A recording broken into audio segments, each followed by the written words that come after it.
All right, we are live here on the PW Torch YouTube page with the latest edition of Pro Wrestling Then and Now. I am your host, Frank Peteani, and the other guy joining me today, the better looking guy on probably your right, the way it's showing up on YouTube, from the Top Rope Nation podcast. He is Jesse Velasquez. Jesse, what's going on today, my friend?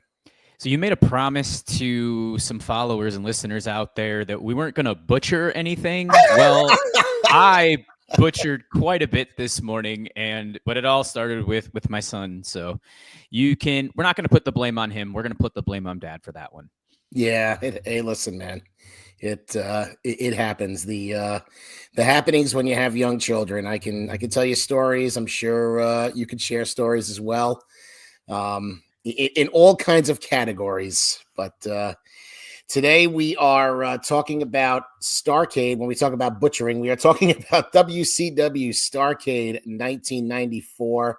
And it's a pay-per-view that featured Hulk Hogan defending the WCW Championship against his former friend, The Butcher, who most of you knew as Brutus the Barber Beefcake in WWF. Let me get a couple of housekeeping items out of the way here, Jesse. This is the third edition of Pro Wrestling Then and Now on the PW Torch YouTube page. I hope everybody just bearing with me. I'm still getting used to all the little machinations of doing a show on YouTube, so bear with me on all that. I want to get your comments in there. Feel free to drop a comment in the chat. Got a couple of people in the chat right now, so shout out to both of you. The first edition I did was Survivor Series 94 with John Mazzara, so check that out if you haven't listened yet. And last week, pretty quick turnaround here.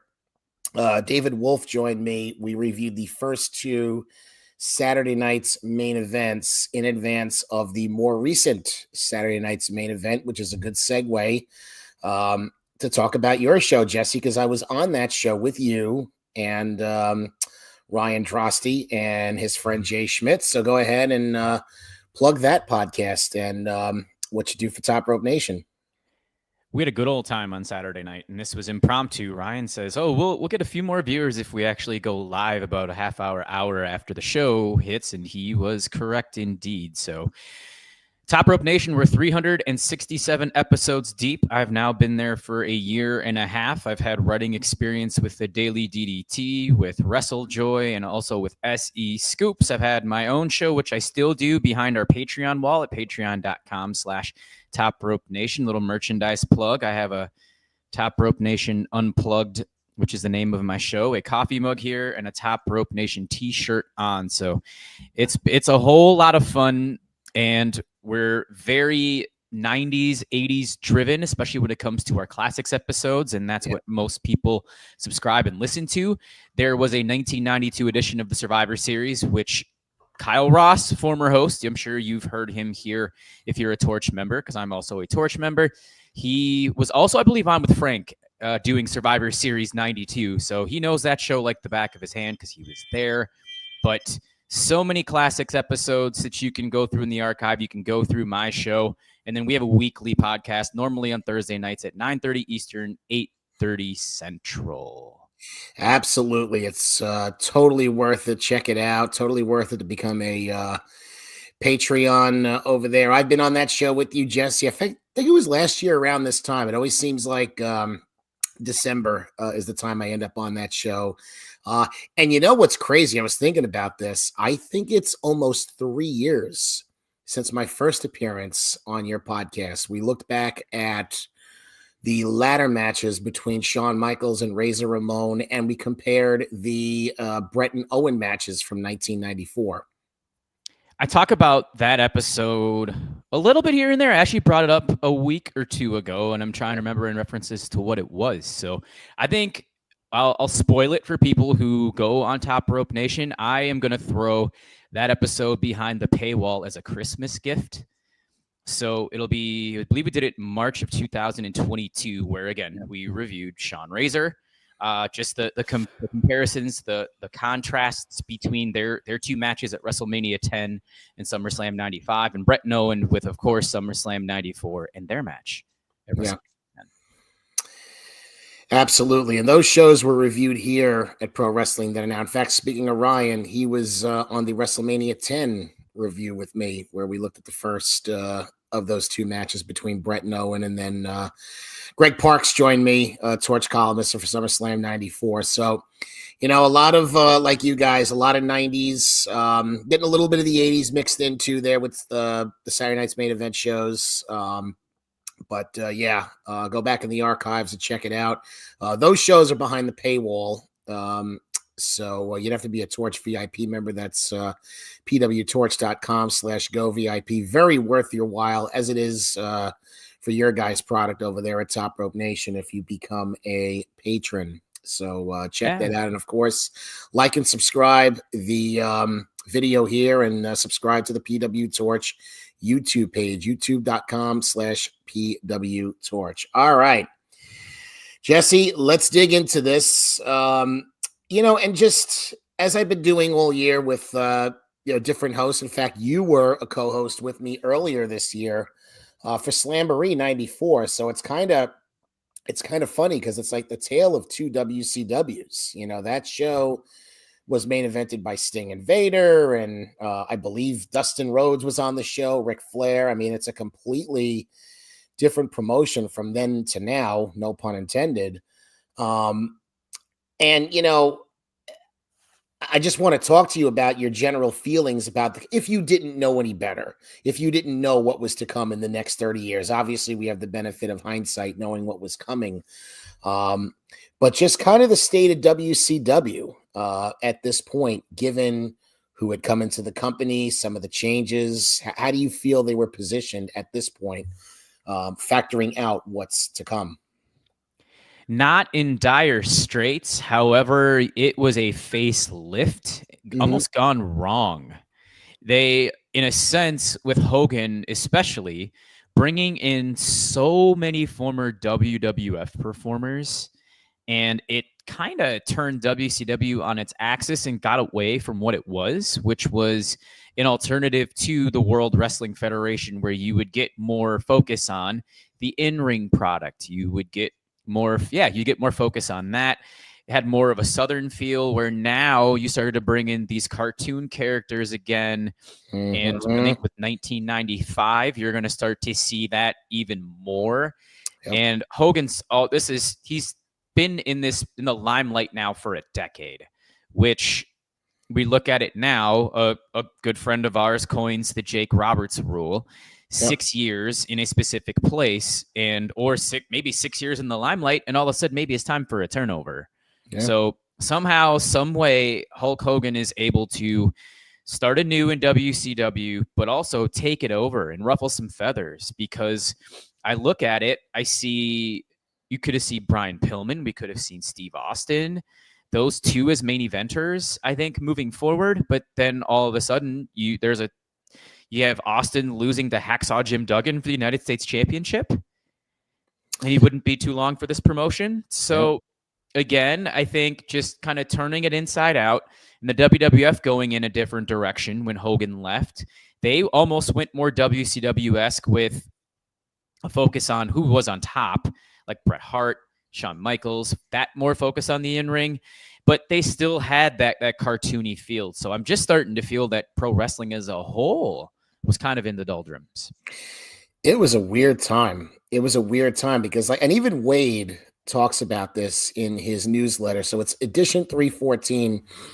If you're a VIP member, you do have access to this. So again, another incentive to go VIP at the Torch PW. God, I'm getting my getting everything tangled this morning. pwtorch.com/go VIP. You can see the archive newsletters. He talks about bringing in the Hogans, bringing in the Savages, bringing in Mr. T. And like, if you read the article, he understands it, but he's also like, hey guys, wink, wink. These guys aren't what they used to be. So you need to have a plan moving forward. It's kind of funny that he talks about that. And then, again, benefit of hindsight, knowing what's to take place. We saw what happened to WCW in future years, especially when we get to the Monday Night Wars. And he talks about, hey, you've got young guys, you've got Alex Wright, who we're going to talk about here in a couple of minutes, a young Paul Levesque as the French John Paul Levesque, curtsying around Harlem Heat, things like that. And he said the key to this whole thing is Vader, and, we'll talk about maybe how this show could have been booked or what could have been done in the upcoming year. I'll actually save that for later on because Wade laid out a very interesting scenario that I want to get your reaction to.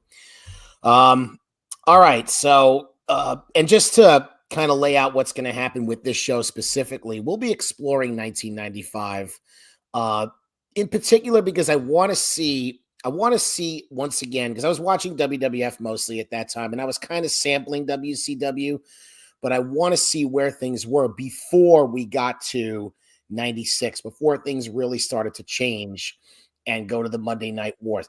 And a lot of people say, 1995 WWF, WC, that kind of sucked. Well, why did it suck? Because it's easy to go back and say, this is bad, that's bad. What could have worked? What could have been done better? How could stars have been positioned? So that'll be fun to explore. And there'll be I to kind of take a page out of your book, what you might be doing, a little bit of ECW sprinkled in there. I already got one show lined up. Hostile City Showdown is going to be reviewed, courtesy of Todd Martin. It's funny that you mentioned that because I have taken the liberties. I've already gotten 3 episodes in the trash can or the archives of ECW's 1995 because I had heard at this time it was great. Yeah. 1996 was also great. Yeah. So I'm going to explore the hardcore TV. And while, again, with 95 and WCW and WWF being very so-so, ECW was being a little bit revolutionary and being able to carve their own path, but also give the WCW and the WWF a blueprint to not only take angles, but also take their money, their sources of income, and bring in these guys that were making the magic in Philadelphia, Pennsylvania. You could almost say, not that it happened in the same way, and it's not apples to apples, but Ring of Honor. I mean, a lot of the success of WWE and AEW was built on guys from Ring of Honor, Absolutely. And I've forever said that All Elite Wrestling is PWG and Ring of Honor on steroids or with a budget. And that's, for the most part, what it is. It is starting to stray away a little bit from that, too. Yeah. Because we can do a little bit of then and now. They're starting to bring in 45, 50-year-old guys for name recognition and to hopefully increase ratings, and that hasn't necessarily been the case. It worked with Danielson, and it worked with Punk. It obviously worked with Moxley, and Jericho in the very beginning it did. Sure. But after that, all of a sudden, what do you have to fall back on? You're still holding your younger guys back, and I'm sure there's going to be some parallels with WCW 94, 95. I'm glad you said it because I thought of that watching this entire show. And I thought of this really watching the WCW shows throughout the year. There's a lot of parallels between AEW and WCW, at least in what WCW was trying to do, bringing in Hogan, bringing in, which I understood, but like for me personally, and I don't know, and people in the chat, feel free to comment on this. I wasn't like, okay, Hogan and Savage are in WCW. I got to stop watching WCW now. I was kind of like, yeah, I've kind of seen that already. Like, what do you got different? And I was still mostly watching WWF. Now, a lot of that was habit too, but it didn't give me the enthusiasm to say, I got it, especially with Mr. T. Like Mr. T in 1994 ain't doing for me what Mr. T did in 1985. I mean, at this point, A-Team is off the air for how many years, and Rocky 3 is almost a decade old. Good old Clubber Lang. Yeah, you can't make your name off of that 10 years later. Yeah, exactly. And it's, all right. Let's get to the show. So this takes place at the Nashville Municipal Auditorium, which is still around. Several events have taken place there. There was a Super Bowl, the second In Your House, and hopefully Ric Flair's last match in 2022. Yeah, I'm pretty confident in that. So yeah, let's see. I got you were not a fan of TNT at the time from Azan. TNT. What am I That was the show that Mr. T was on, and I can't remember for the life of me okay. what it was about, if it was a spinoff, not of the A-Team necessarily, but I do remember there being a show called TNT. Okay. I'd have to look that up. Appreciate Azan bringing that up. The attendance for this is 8,200 according to Wikipedia. And something I wanted to bring up, what I find interesting, the pay-per-view buys, 130, this is according to WrestleNomics, 130,000 buys for Starrcade. Now, Halloween Havoc did 210, right? Bash at the Beach, which was the pay-per-view before Fall Brawl, that did 225.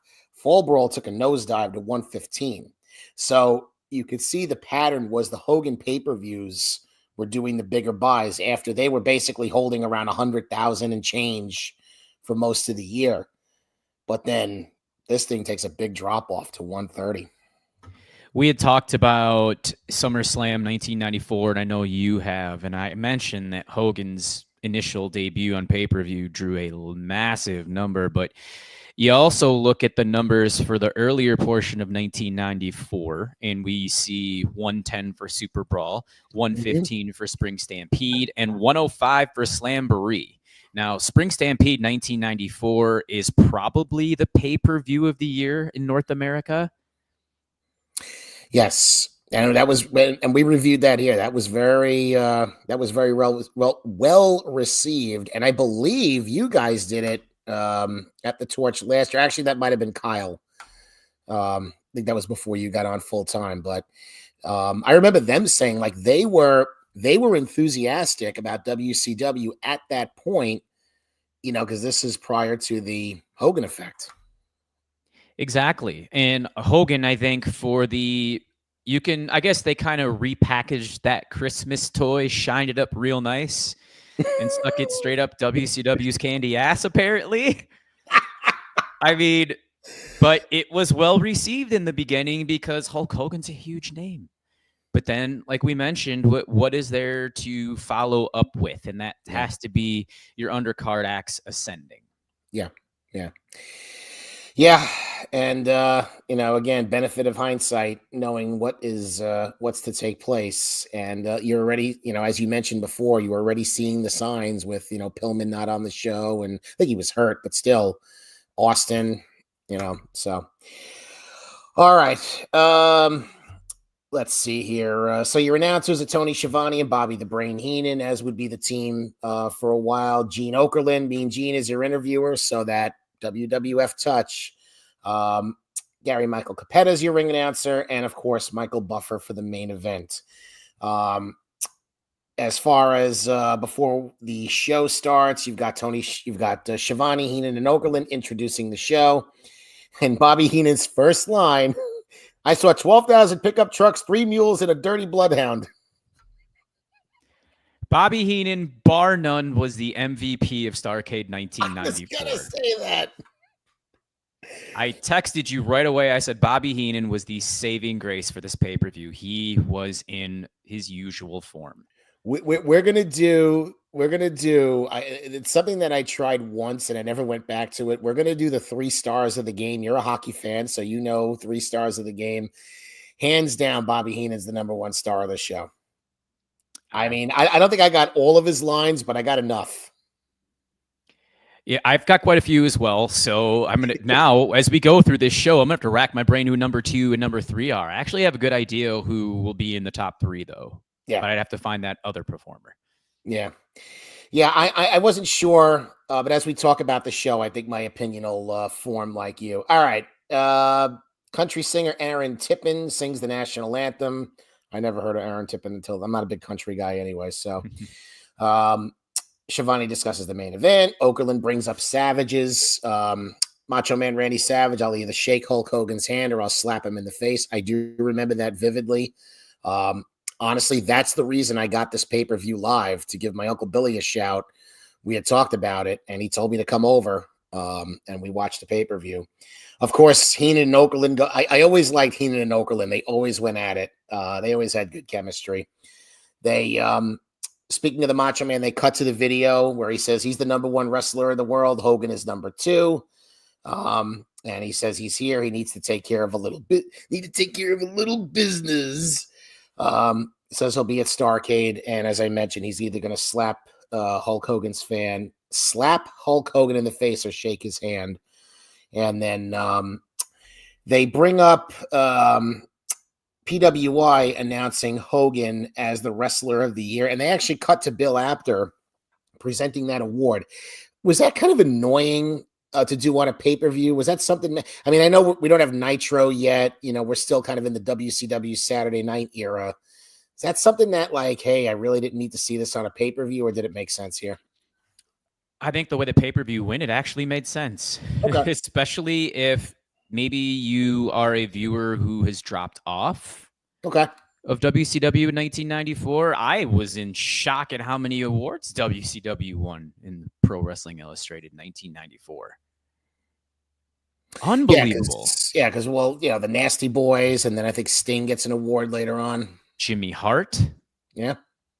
Wow. Where was the business in 1994? I know that Kawada and Misawa had one of the greatest matches of all time in the summer of 94, but that just kind of shows you where North America was. Yeah. Not to be naive, is that all Japan?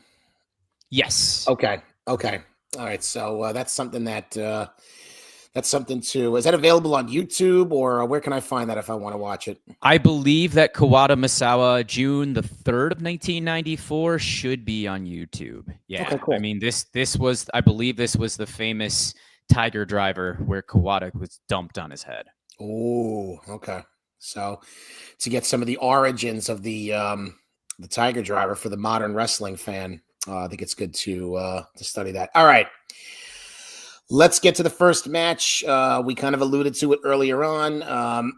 Excuse me. It's the WCW United States Championship. It is Hacksaw Jim Duggan defending against Big Van Vader. So Duggan was the champ since beating Steve Austin in record time. Vader, he already had the right to wrestle for the world title at this point, which was interesting. And then he had beaten Dustin Rhodes at Clash of the Champions to earn the right to face Duggan here. So this match goes about 12 minutes, and it is won by Vader. So the finish is Duggan runs into his own 2x4 held by Harley Race, who's standing on the apron.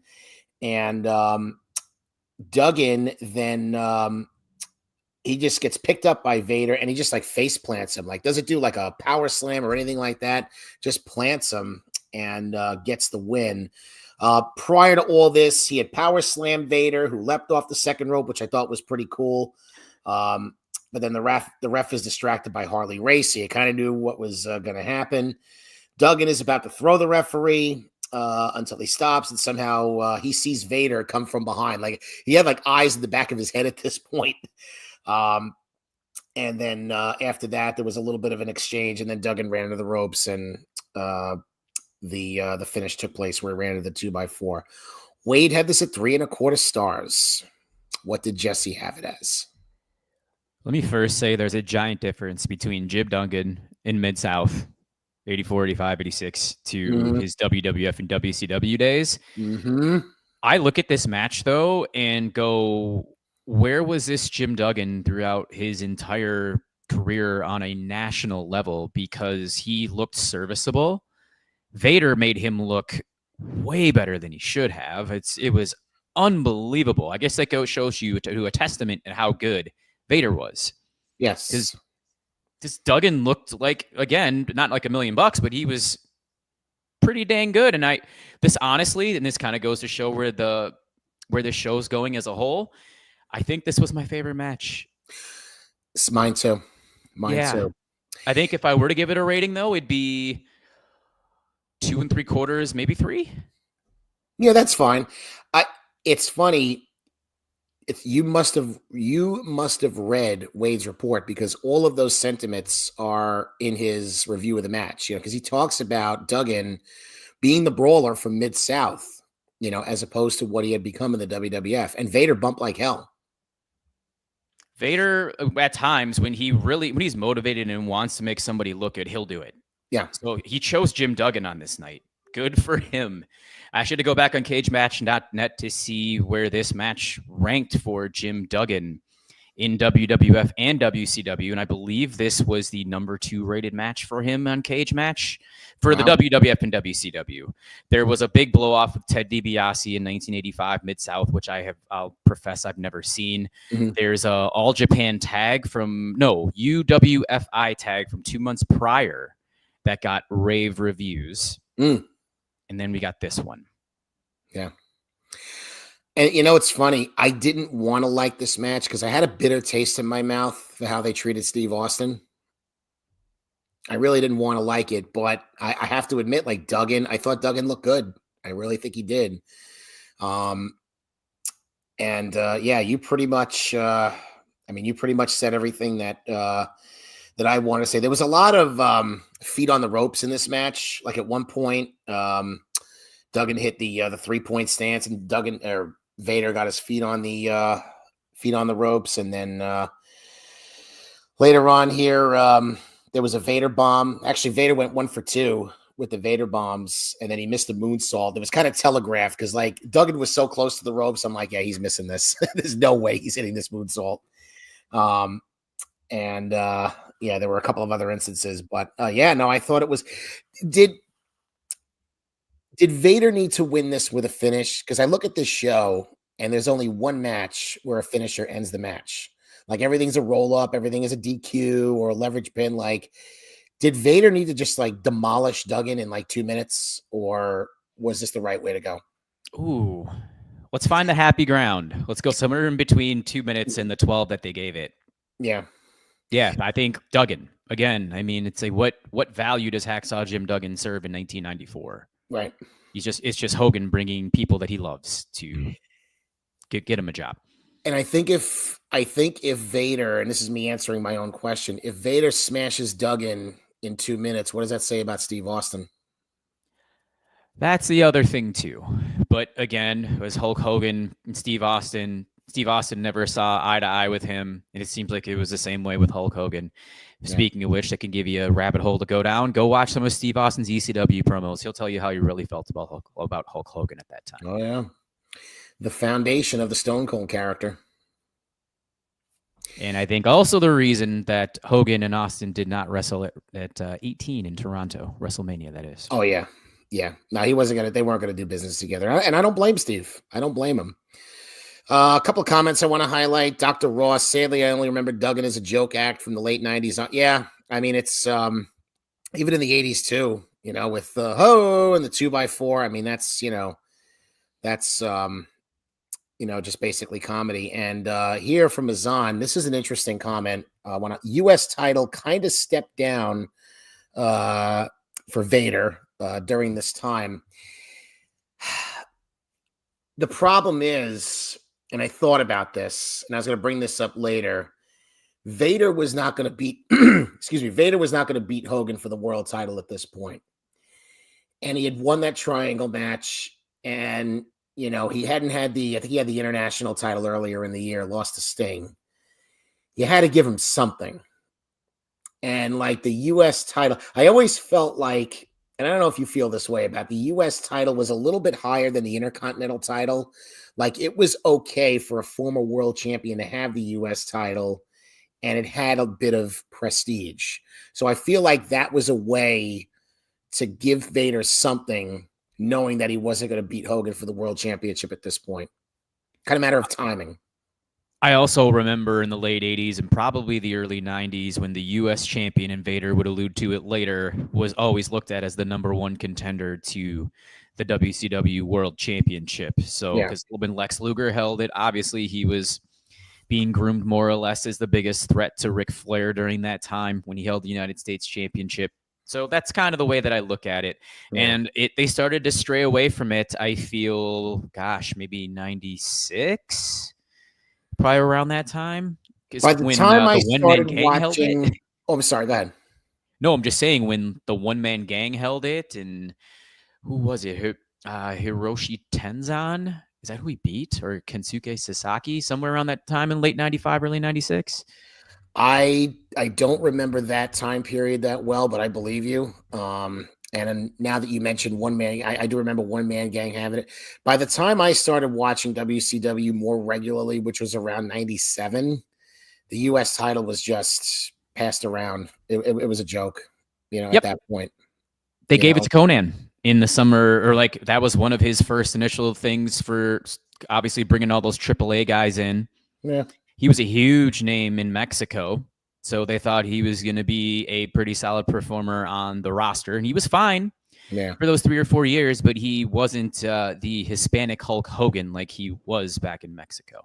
Sure. Hey, at least he keeps it 100, though, Jesse. Yep, and he also indirectly costs Ray Phoenix an extra year of being on television. Oh, yeah. I have to dig into that story, the Ray Phoenix story. Yeah, I haven't had a chance to look into that yet, but that's interesting. All right. I think we pretty much covered the match. We move on to Mean Gene talking to the Butcher, Avalanche, and Kevin Sullivan, who are the 3 faces of fear. They talk about their upcoming matches. Butcher has a tombstone saying Hulkamania, rest in agony. He says he came to fight. He's leaving with the WCW World Championship. Avalanche says he hopes that Sting's medical insurance is paid and he will feel the avalanche. I so wanted him to say earthquake by mistake. Avalanche being the former earthquake, for those who aren't aware. Sullivan, Kevin Sullivan, as he usually does, alliances have to be made. Backs are not against the wall and the man has been paid.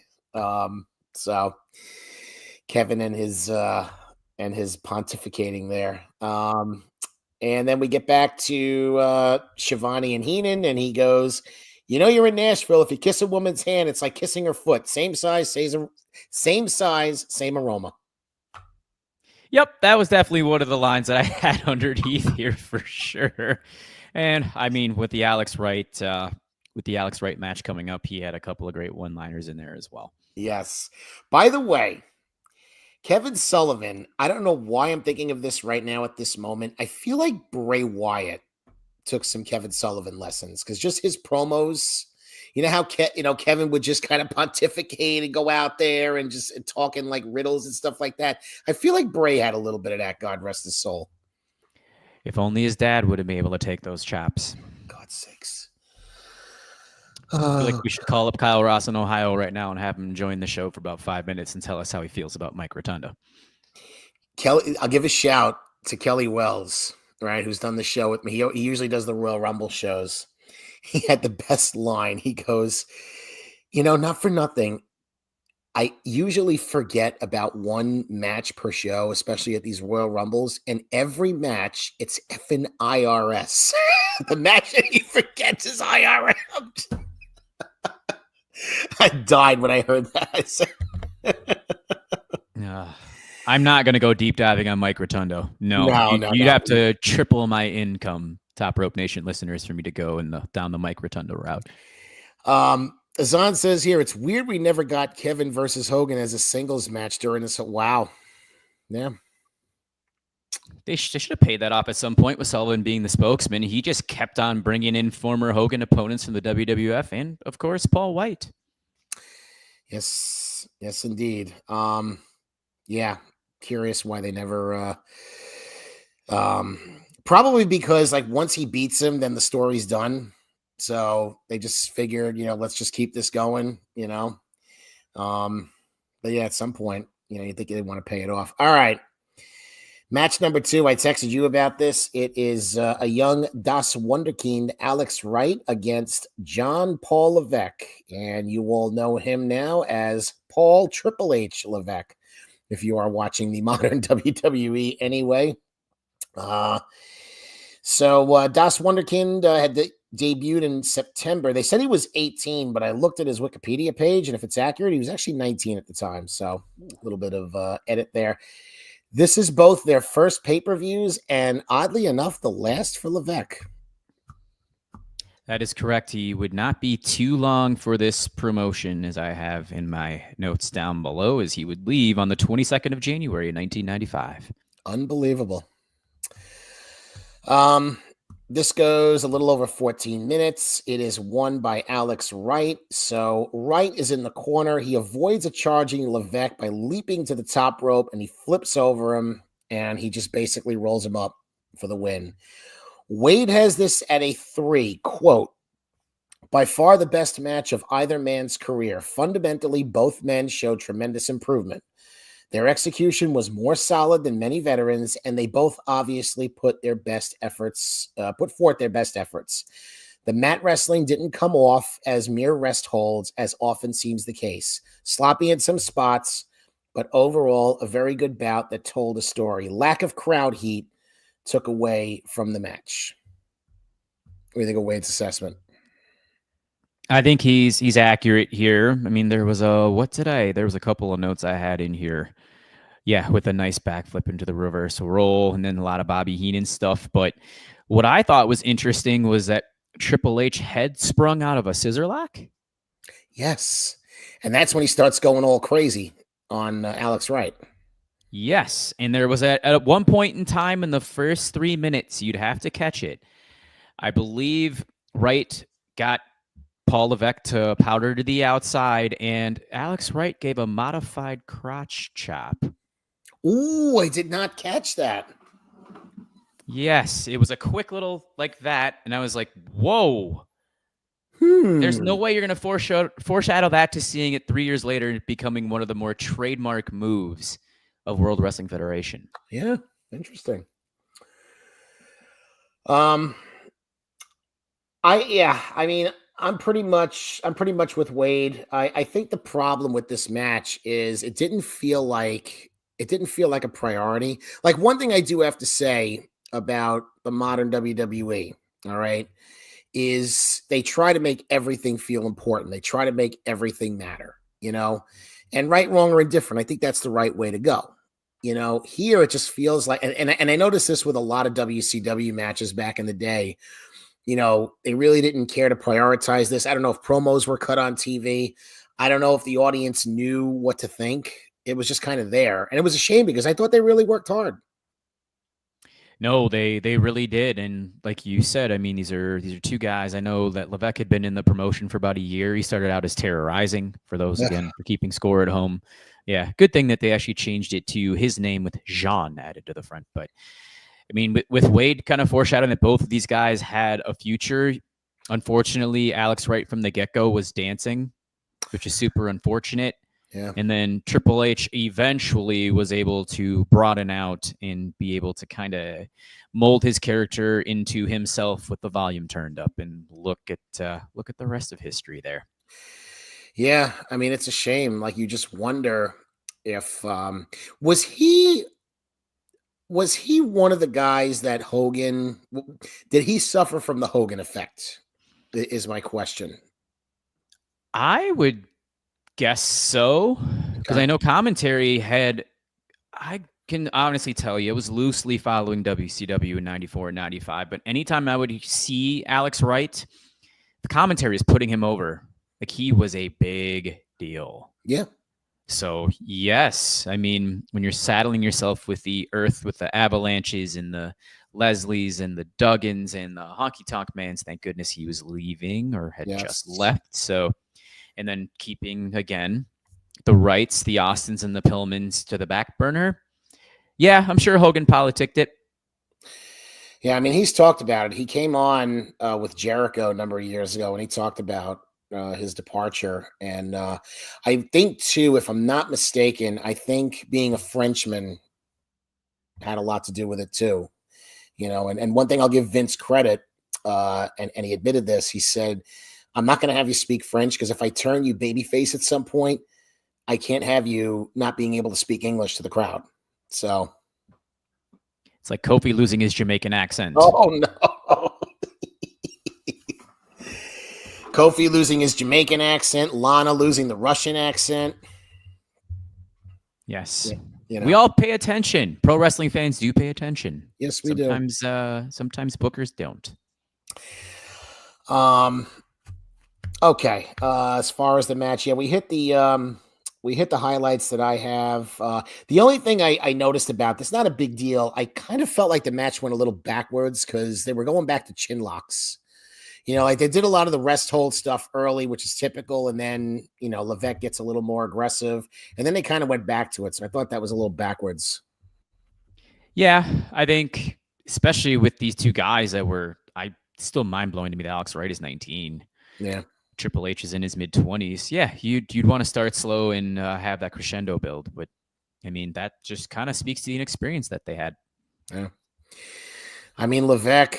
I mean, I could have totally been a U.S. title contender in 1995. I mean, he just he's one of those guys you just can't help but wonder if they actually decided to. And that's one of my big problems with WCW is they never seem to have the foresight. I mean, they had it with certain guys that they were into, like Alex Wright, like you mentioned, but Steve Austin, Levesque, even Foley, I mean, all these guys that could have provided value moving forward.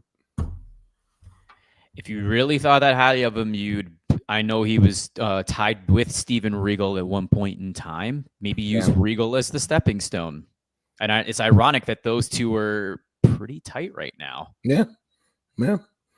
In fact, I think they started, commentary mentioned that they started tagging a little bit before he left. Yeah, I mean, good thing there wasn't a young Phil Brooks backstage to give Regal a high five. Oh, no.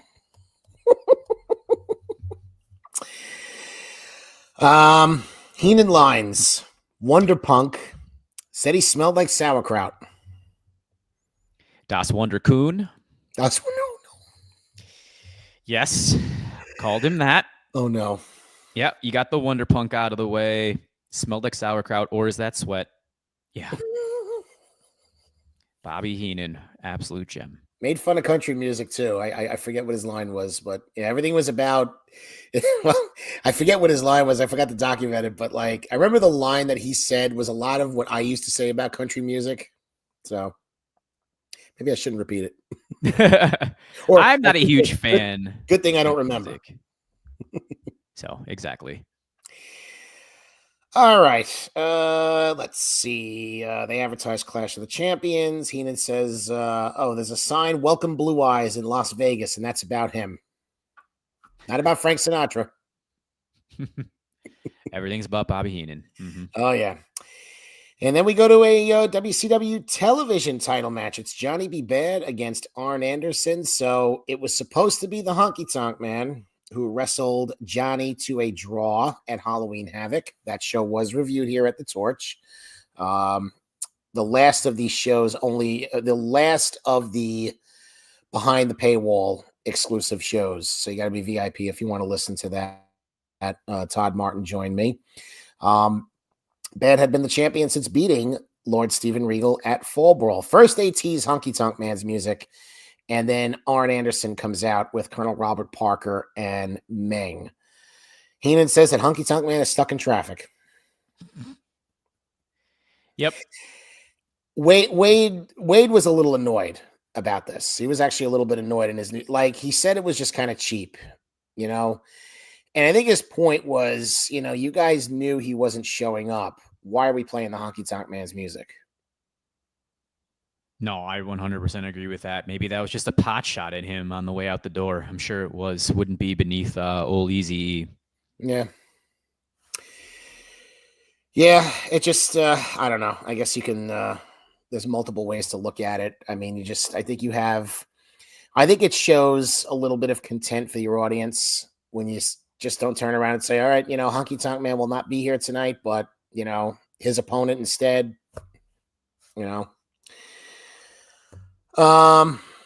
Okay, so the winner of this match is Johnny B. Bad. It goes about 12 minutes.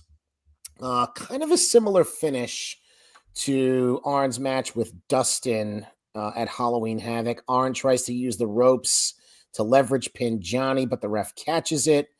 And then Johnny turns around and does a roll up for the win. It was different machinations in the match against Dustin, but the point being was the referee stopped Arn from trying to get the pin.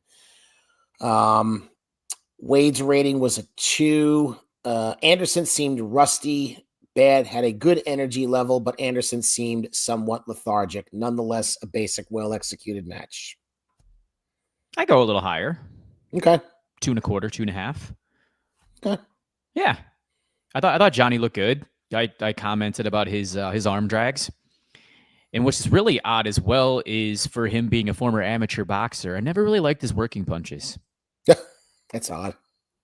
Yeah. I mean, it was always like that. And I never really understood. Well, then I got to say, he was over. You know, he was somebody that was over. And another one, did he fall to the Hogan effect? Because he's a guy that moves on. You know, I mean, I wouldn't say he's a huge part of the Attitude Era, but he's a bridge. You'd have to course correct his character in WCW, not WWF, because they did a good job with that when it came to Mark Marrow. Mm-hmm. Yeah. So, yeah, a very good bridge, but also they tried to use Marrow in early 98 as an opponent for Steve Austin, or actually one of his first world title contenders, and they shot it down. Or yeah. Steve did, of course, with his creative control being the champ. But they always had good chemistry together. I know they wrestled in 96 King of the Ring. Yep. And then probably worked together in WCW too. So I don't necessarily know if Hogan held him back in that aspect. He was just a very good mid-carder to maybe slightly above, like TV to title to Intercontinental title, but never more than that. I agree. Yeah, he wouldn't have. You can't be a world title contender with that kind of gimmick. That was the problem. Too mid-card. Okay. Another Bobby Heenan line. Johnny's mom was on the Today Show. It was just a picture. She's 107 years old.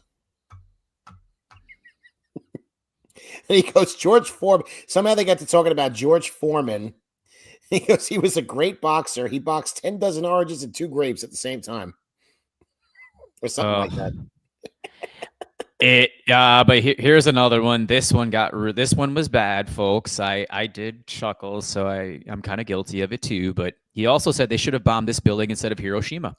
Yeah. Yes. Bobby. Things you can get away with in 1994 and earlier. Yeah. Let's see.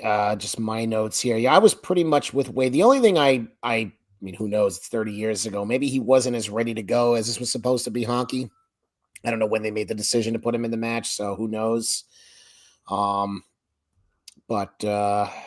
I mean, Johnny was over in the match. He had the advantage mostly early. Arn had turned it around.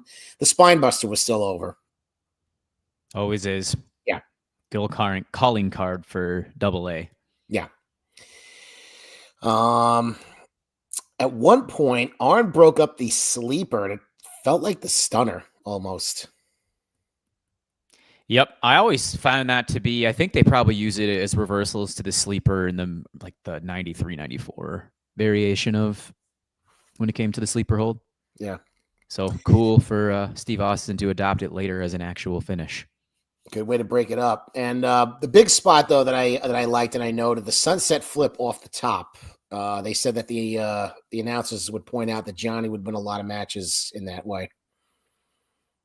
That's what I'm saying. I mean, he had a lot of athletic ability, excellent charisma, but he was just saddled with a Little Richard gimmick. Yeah. Which isn't going to, again, it's not going to get you to the tippy top point. Right. Same thing with hockey. I mean, an Elvis gimmick. I mean, I know our buddy Ryan is a big Elvis fan, but it's only going to get you. It's only going to get you so far. I want to bring up this comment here. Daily Decodes 81. I heard Jim Duggan. Nobody wanted issue within the locker room. Is he saying that nobody wanted to start anything with Jim Duggan because they didn't want to have problems, I guess, with Hogan? I guess that's what he's trying to say. Perhaps. No, again, like I said, with Hogan bringing all those guys in, I mean, that would make sense. But I never heard anything about Hacksaw Jim Duggan being a backstage menace, especially in the World Wrestling Federation. Maybe just, like you said, maybe just knowing to whom he's connected, Mm-hmm. No, I think you're 100% right there. Yeah. All right, moving right along. Bobby Heenan on the Nasty Boys winning Tag Team of the Year. That's like giving the Cindy Crawford Award to Roseanne Barr.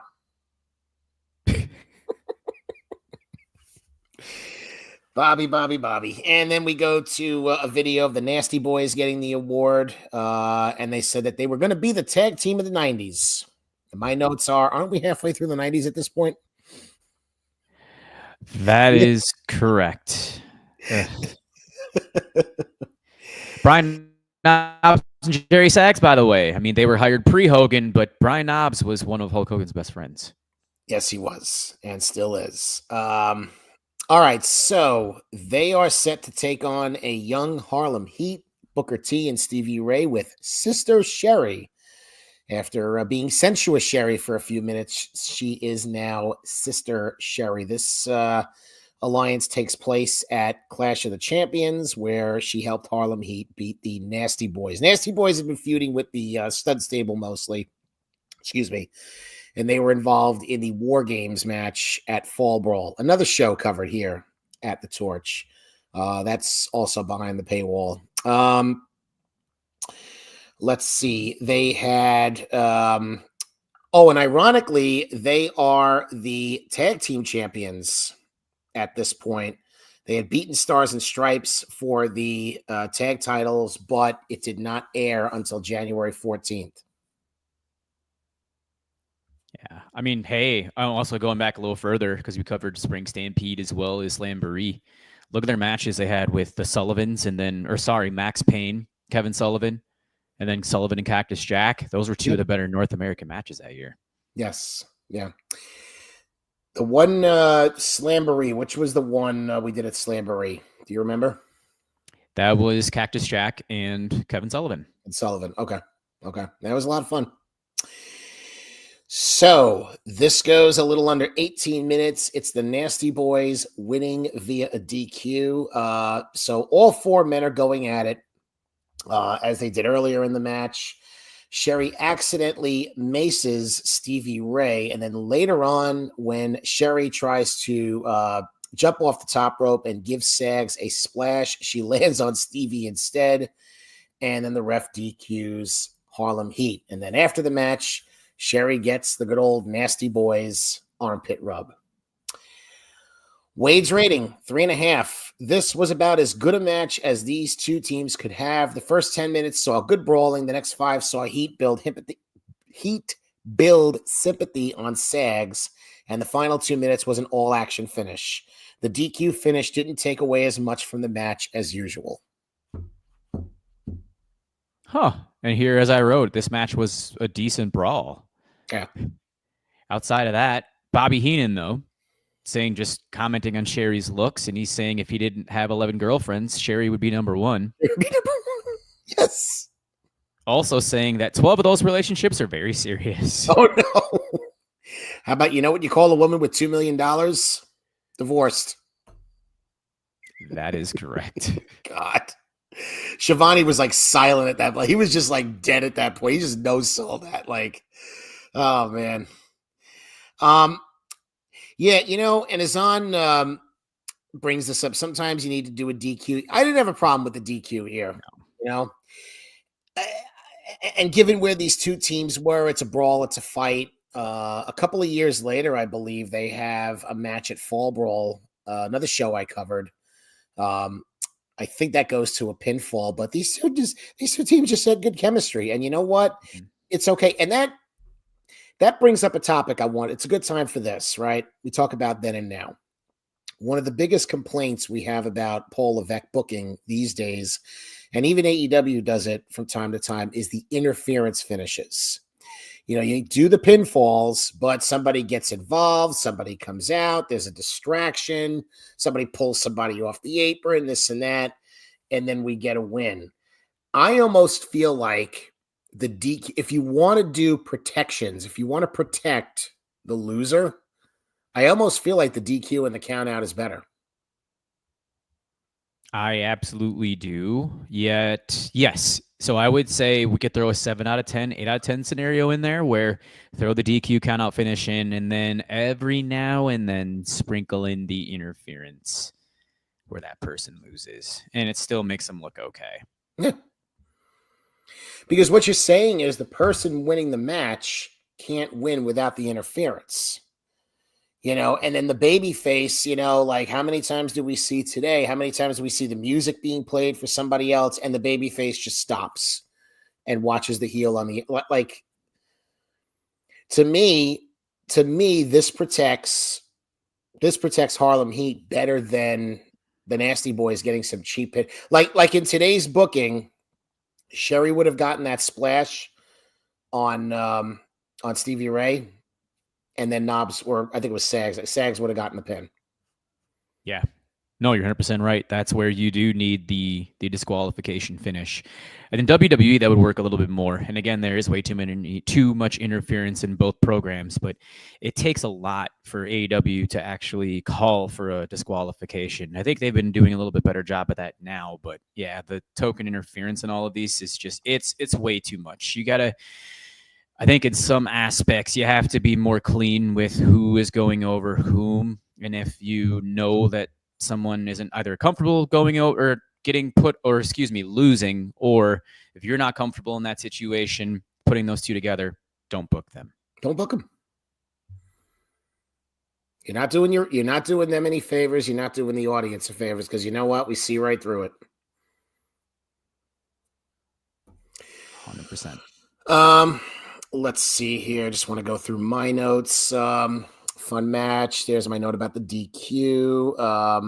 And I think, too, it worked here to put Sherry over as Harlem Heat's manager to get the heat on her. Absolutely is. And I have to wonder aloud, I don't remember when Colonel Robert Parker became manager alongside Sherry of Harlem Heat. It's probably sometime in middle of 95. Yeah, because now that you mention that, at Fall Brawl, I believe Parker is with Sherry. There you go. Fall Brawl 96. I should be more specific. Fall Brawl 96. So that's kind of an odd combo, Sherry and Robert Parker. Let's see. So there we got the brawling. Got a lot of 4 men in the ring at the same time. Right up AEW's alley. Things eventually do settle down, and it's kind of funny. Like, there's a Heat segment, but it's actually the Nasties with the Heat segment on Harlem Heat for a little bit. So, thought it was a little bit of a different psychology. And then it flips. Let's see. Booker changes the momentum with a kick that knocks Sags to the outside. And then Harlem Heat gets the Heat segment. Booker T got a chin lock, then a bear hug on Sags. He fought a little bit during the segment, but you still got Harlem Heat tagging in and out.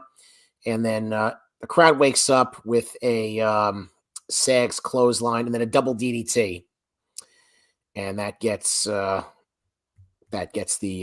crowd going. So, anything else about this match? Sure, I think we covered it. We covered it. It's really odd to see the Nasty Boys as baby faces at this time. I know. I know. You know what though? Even in WWF, I feel like the crowd naturally wanted to cheer them because they were cool and funny. I not necessarily cool. There was something maybe endearing about them.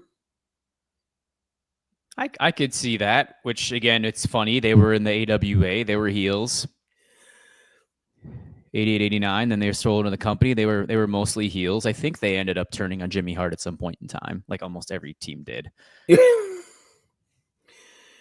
Did they owe 25% of their contract to the Rougeos? Perhaps. Which I always found funny. Go ahead. They're those trouble. You know what it was? They're those kids in high school that you made fun of, but then after a while, you're like, these guys are just hilarious. Like, what, you know what I mean? Like that kind of over. So you need a really good class clown in there. That's for sure. Class clown. That's the term. That's the term I was looking for. I know. And then later on, they would be feuding with Public Enemy when they came in from ECW, but it goes to show that the Nasty Boys were always superior to Public Enemy. Yeah. Yeah. The no-sell Public Enemy. Ooh, that's a 1999 episode you could do. Well, I did a 96. My buddy Justin Girardi, we did Bash at the Beach. I think they had a no DQ. And they took a finisher and then just right up. I see our good friend John Hope in the chat. Hi, John. It's good to see you. We're going to be getting to Beavis and Butthead a little bit later. Beavis and Butthead of WWF. John, you are spot on, my friend. We're going to be getting to that a little bit later. Funny that you mentioned it. I'm going to leave that to you because it's funny. I watched Beavis and Butthead started around 93, if I'm not mistaken. I watched like the first year of it and then I stopped. I kept on going. One of my guilty pleasures. Obviously, I was the target audience. I was the 13, 14, 15-year-old. Oh, please. We were watching it at 2021. But there was plenty of beer involved at that point, so, you know. Oh, yeah. And then 5 years later, we would transition that to South Park. WWF Attitude Era. I mean, that's partially how the New Age Outlaws got over before DX. Mm-hmm. All right. Well, so we go on to Sting getting Most Popular Wrestler of the Year. So they present that award, and then Mean Gene interviews Sting, says he'll either be a loser or a giant killer, which is the same thing that he basically said at the awards ceremony. And he says that there are stingers that come in all shapes, sizes, and colors with their hair painted up and hair spiked. On top of that, also, Gene Okerlund said after the PWI Awards show that he got into a little bit of the bubbly. Which is a Dumb and Dumber reference, but also Chris Jericho stole that from Dumb and Dumber as well, trademarked it, and made a whole bunch of money. You know, it's been, you said Dumb and Dumber. It's been years since I saw that movie. Is that where they, they're at the bar in Colorado. Yes, I think this was like towards the tail end of it. And he's like, ooh, from time to time, I like a little bit of the bubbly. Of course, it was Jim Carrey's character. And yeah, that's exactly where Chris Jericho got it from. I know that he mentioned it. Interesting. Okay. I'll have to watch that. I'll have to watch that movie again. All right.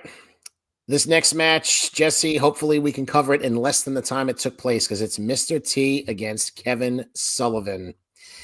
So Sullivan had been feuding with his brother Dave, or Evad, over his admiration of Hulk Hogan. Mr. T was in the corner of Hulk Hogan at Bash at the Beach, where he had beat Ric Flair for the world title. So it's kind of Hulk Hogan feuding with Kevin Sullivan by proxy, I guess, through Mr. T. This goes about 4 minutes.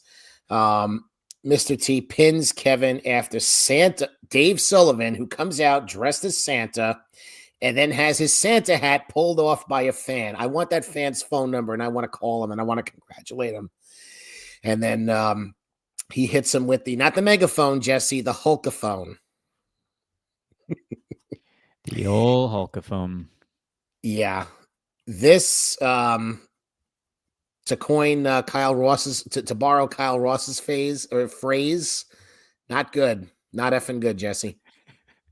On top of that, Bobby Heenan again steals the show, with Mr. T coming to the ring saying that he stood too close to the bars when they spray painted the cell. Oh no. I missed that. Yep. Oh, Bobby for the win on this night, as we said. Yeah. Yeah, I mean, Evad dressed up as Santa Claus. This was just rough. And you notice that when you took Evad or Dave out of the picture, that Kevin Sullivan had some of the best matches of the year in WCW. Yeah. Go figure. Yeah, and my note was, this reminded me of that cheap comedy from the WWF. This reminded me of that cheap comedy where you watch this, and you can't take it seriously. And like, if I'm watching this and I didn't know any better, I'd be like, yeah, this stuff isn't cool, and I'm not watching it. 100%. This definitely wasn't Mr. T and Roddy Piper from WrestleMania 2, or No. of course WrestleMania 1 in the tag main event. And then so Kevin pulls off Mr. T's shirt, his ref shirt, whatever get up he had there, and he had this like weight belt around his waist, and this is on Mr. T and his PJs here. Not wrong. Azan, my guy. Yeah, and then my thing is here, it's taking him like 10 minutes to get the damn shirt off. Like, you can't take that damn thing off. What's the matter with you?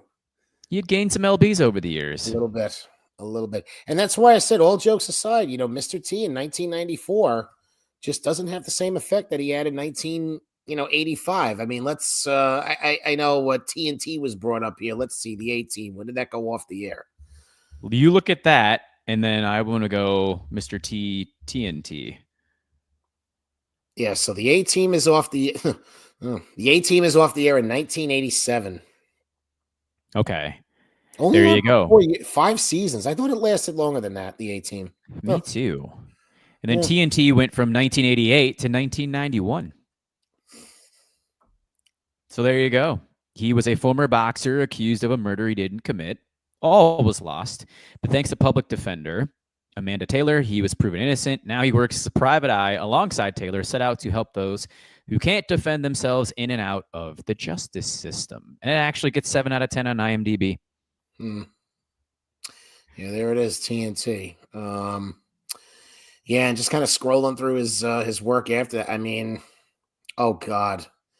He was a voice in Cloudy with a Chance of Meatballs. Now that's a couple of years before my kids were born. So they've seen it. Oh, they've seen it, all right. And then he was offered a voice. He was actually offered a cameo in the movie The A-Team, and he turned it down. Oh no! You trying to tell me that Mr. T couldn't have signed up for a huge payday back then? You know he would have. They probably didn't roll the bank out, or roll the brink truck out for him. All right. That's about enough of Mr. T and Kevin Sullivan that I want to discuss. I mentioned the pulling back of the wig. Oh, my note is here's my note on that. Good, because the whole thing was stupid. So that's my well thought out notes on this. All right. So then they hype Super Brawl 5. Mean Gene talks to Hulk Hogan and Jimmy Hart. And as Hogan would talk about a couple of times, he hoped that the Butcher would call it off. And meaning like, they could talk and work out their differences. So I say to that, okay, if that's the case, why don't you talk to him? Like, why are you going out there wrestling? Just tell your friend, hey, I ain't going to work with you, but it's pro wrestling. That's what we do. Hogan's first Starrcade, by the way. Hogan's first Starrcade. Their signature event. I know. And he's mentioning that he has a lot of things going through his dome right now, brother. LOL. Which I laugh, of course, though. Yeah, the faces of fear running around tonight, and if Savage could step over the razor's edge. Our personal differences have never been settled. So, yeah, typical Hulk Hogan promo. Mm-hmm. Yeah, that's fine. And listen, they're trying to capitalize on it at this point. So, I get it. And then Jimmy says he'll always stand by Hulk Hogan's side until next year when he turns on him. Hey, it's good foreshadowing. Yeah. I wonder if they had that planned too. I wonder if that was. I wonder if they had that planned and they knew what they were going to do. Yeah. Back to Shivani and Heenan. Heenan says that Hogan is scared to death. Scared to death to wrestle his best friend. Ed Leslie. You know him as the Butcher. Yes. And the Zodiac and Brutus Beefcake. Oh, you forgot the best one, Jesse. I know. The Booty Man, baby. That would come on later down the road in WCW. Yes. Woo-hoo. Was that before Eric Bischoff said I got to do things differently than WWF? I would imagine so. I actually now need to click over to when the Booty Man became a thing. That was obviously early '96. Yeah, because that's not being different than WWF. That's doing an amplified version of the WWF. Between TL Hopper and Duke the Dumpster Drosy and Mantar and The original MVP. the original MVP. Yes, Steve Lombardi. Which, by the way, he was Kim Chi. He was at some point in time for Kamala. He was. And the granddaddy of them all, folks, Isaac Yankem, DDS. You know him as Glenn Jacobs, your least favorite politician. All right. So, Sting versus Avalanche, the former Earthquake. So he had debuted along with Kevin Sullivan in conjunction with The Butcher to attack Hulk Hogan as they became the three faces of fear. Sting was kind of in no man's land at this point. He had lost his chance to challenge for the World Championship at Fall Brawl in a triangle match with the Guardian Angel and Vader. I don't know if you caught this. Did you catch Avalanche's theme? It sounded like a real cheap version of Earthquake. Ooh. Watch it again. I'll have to. Watch it again. I'm listening to this. I'm like, this sounds like a cheap version of the Earthquake theme. Because you heard like the drum beats, and I'm like, okay. Sounds more like an Earthquake than an Avalanche. Yeah. That's very true. We got to wonder what an avalanche sounds like as opposed to an earthquake. And by the way, John Tenta here was 30 years old. Is that crazy? He looks old. He looks older than us. Yeah. Actually, the avalanche would probably sound like the beginning of the Earthquake theme, where it's just the rumbling before they go to the drum beat. So that would be the Avalanche. There you go. Yeah, or you could be something made it softer, and I could have used it as a lullaby for my son. There you go. But neither one sounds like a shark. No. Hey, now. And then there's that. And then there's that. It makes me think of that awful haircut that he had when they shaved half of his head when he went back to his real name of John Tenta. Yeah. Yes. John Tenta, who would be involved in I think it was a nightstick on a pole or something, some kind of variation where he wrestled the Big Boss Man. I think he was Ray Traylor. I think they wrestled each other under their real name at Bash at the Beach 96. And I'm like, you're having 2 300-pound guys. You're requiring them to climb and grab something. Like, that just doesn't work. Yeah, they say 1988 or 89 anymore. No. So, and by the way, my error, I had mentioned Hacksaw Jim Duggan being in a tag match in UWFI. I was actually talking about John Tenta. This was 2 months before he was brought into WCW as Avalanche. Got it. John Hope, Yankem, better than Mighty Oz. Just barely. That's like comparing like rotten apples to, whatever rotten fruit there is in your fridge that you forgot to eat. Strawberries. Mm-hmm. That happens from time to time in this household. My kid loves strawberries. I throw them in my smoothies every morning, but you'll see that occasional one at the bottom. It's just got a little bit of mold on it. I know. It just ruins the whole. Yeah. We'll call Kevin Oz that, or Kevin Nash, the mighty Oz that. The little mold in your strawberries. The rotten strawberry. Got a few people we can call a rotten strawberry, Jesse. All right. This goes about 15 and a half minutes. Sting wins this via disqualification. It's kind of a weird finish. So a second referee comes out and DQs Avalanche after a ref bump. So Sullivan and Avalanche double teaming Sting. Hogan comes out with a chair, and then the second ref comes out and calls for the disqualification. So let me just see here. Okay, there's the ref bump. So they do a ref bump via a Stinger splash on Tenta. The referee is standing behind Tenta, and he decides not to get out of the way while watching Sting run into him. So good job there, ref. And Sting then slams Tenta or Avalanche. That's where Sullivan gets involved. And then Avalanche does his splash. Hogan comes out with the chair, and that's where we get the disqualification. But it was weird because when Randy Anderson came out, nothing was going on, and he just called for the bell. So what was the disqualification? Probably happened to it prior, but yeah, I mean, the whole thing was odd. This match was incredibly slow. Yes. I mean, the rest holds were aplenty, and it just kind of shows that Tenta was out of shape and couldn't hang. He was out of breath within the first 5 minutes. Yeah,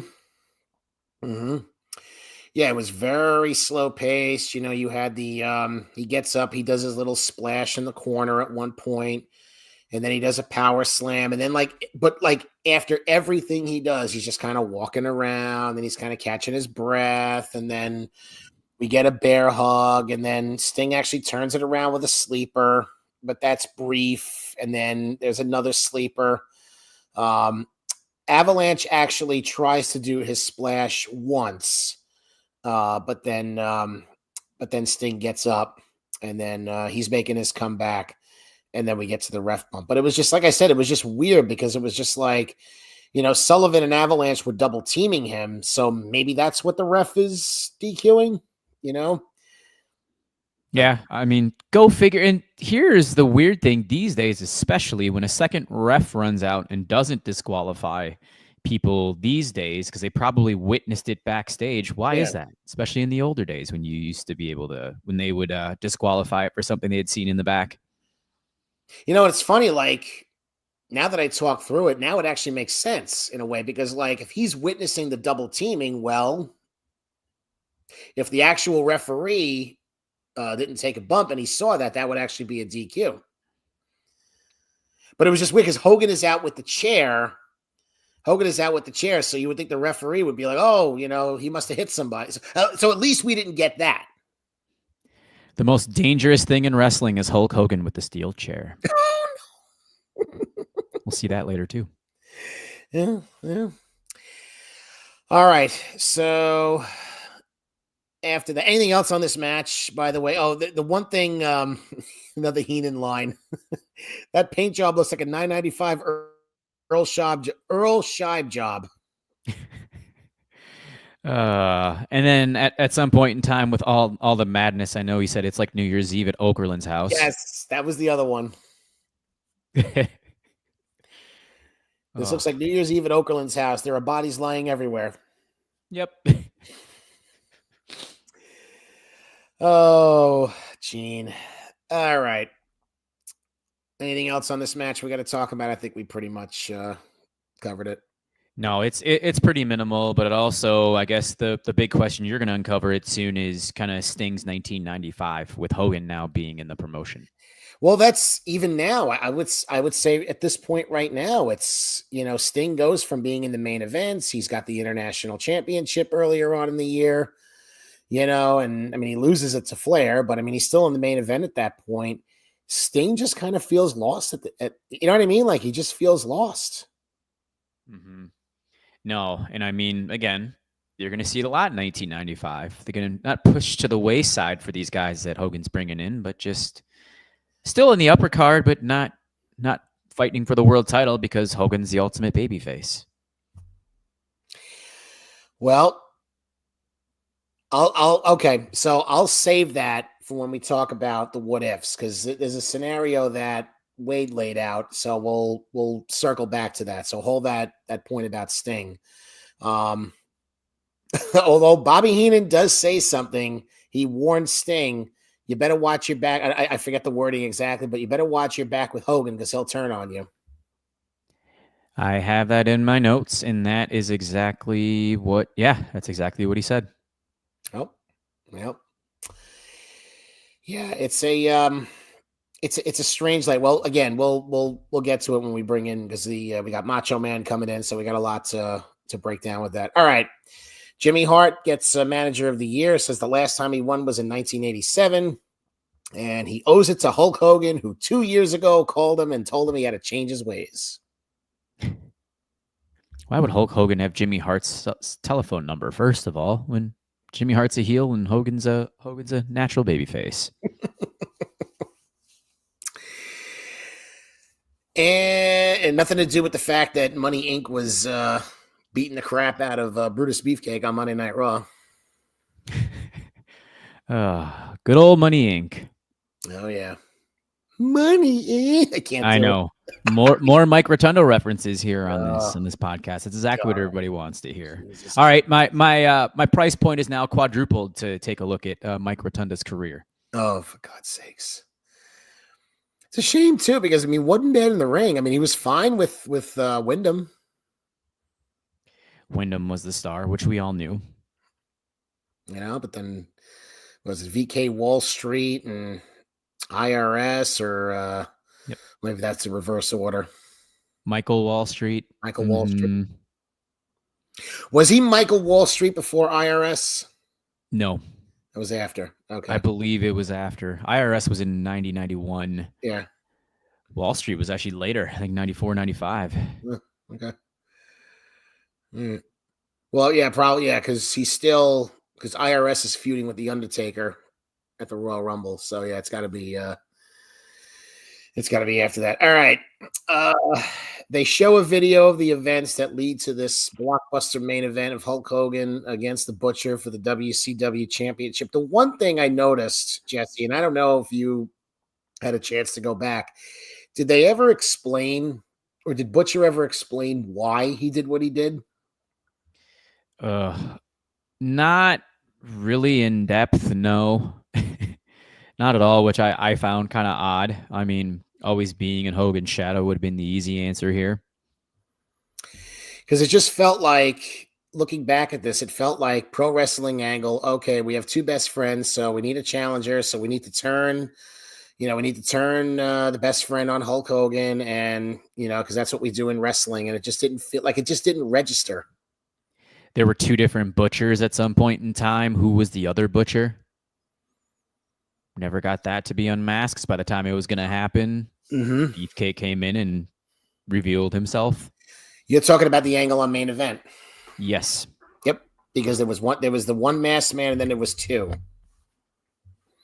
Yeah. Super odd. No, I mean, Leslie didn't give his answer, unfortunately. Yeah. And Wade talked about it. The characterization and the build was just, he was down on it because there was no, like, what's, I mean, at least Savage gave an explanation. At least Orndorff gave an explanation when they both turned. Even Sid gave an explanation. So it's just, it just felt like a pro wrestling turn because we got to do a turn because we got to have a main event. Yeah, Kevin Sullivan could have backed up the Brink trucks for him. Maybe that was the answer. I don't know. Exactly. And the main, like, I had talked about the main event angle. Like, was that to set up, like, if they were trying to set up a decoy, right? You were trying to set up a decoy. Well, you really didn't do a good job because they had the attacker come out when Butcher was there, but then Butcher is gone. And there's the second attacker. So how are you setting up a decoy? It actually just points to him being the guy. Yeah, they never followed through with it. It's wrestle crap bad. Yeah. Yep. All right. He also got involved in Halloween Havoc, and that was the reveal, actually, because he got into it with Sting, and then he reveals himself after Hogan beats Flair. That's actually your close to Halloween Havoc, where Ric Flair retired. You have Hulk Hogan attacked by Beefcake or Butcher, Avalanche, and Kevin Sullivan. The other big part of this match, we were wondering what was going to happen with Macho Man Randy Savage. We talked about that a little bit earlier. He was going to appear and either slap Hulk Hogan in the face or shake his hand. So this match goes about 12 minutes, another 12-minute match. Hogan wins this via a pinfall. It's a leg drop. It's the only match on the show where a finisher wins the match. And there's a little bit of interference, actually. Yes, Kevin Sullivan and Avalanche come out when Hogan fights off the sleeper. He fights them off, and then he drops the leg on Butcher. Wade has this at a 2. Quote, the match was the usual high-energy, high-effort match by Hogan, but as usual, it was conventional, predictable, commonplace match as well. Butcher was an adequate but bland opponent for the Hogan routine. Not an innovative match at all. Not especially bad either. Certainly the match was inconsequential compared to the post-match angles with Savage and Vader. Yep. That's what you get for shoehorning Ed Leslie into a main event of a Starrcade. Yeah. Yep. 1994. I got to go backwards a little bit because we missed a couple of hilarious things from Bobby Heenan, of course. Oh, please do. When Jimmy Hart was announced as the PWI Manager of the Year, Tony Schiavone asked Bobby Heenan how he and Gene Okerlund got the Beavis and Butthead Award. Oh, yes. Heenan goes, well, I'm Beavis. And then he goes, is it Butthead or Face? I thought it was Butt Face. Go ahead.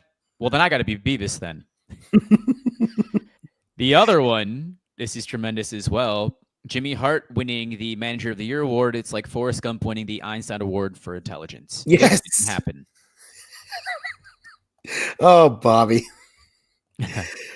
I forgot about the Beavis. I was wondering what your Beavis and Butthead reference was going to be, and there it is. There it is. We got that. Michael Buffer saying this was a glorious evening. Mm-hmm. He called Hulk Hogan the King of Hulk Mania. Oh, God. They restarted his music when he was saying Hulk Hogan. Mm-hmm. Which was super odd as well. And I did see Nick Bockwinkel come to the ring, and I said, I'd rather watch Nick Bockwinkel versus Hulk Hogan in 1994. I got to think Nick Bockwinkel, even at this advanced age, and who knows how many injuries he had accrued in between then or just whatever was ailing him. I got to think he would have gotten at least 2.5 to 3 star match out of Hogan at this advanced age. Now that I think about it, didn't Bockwinkel work Slamboree 93?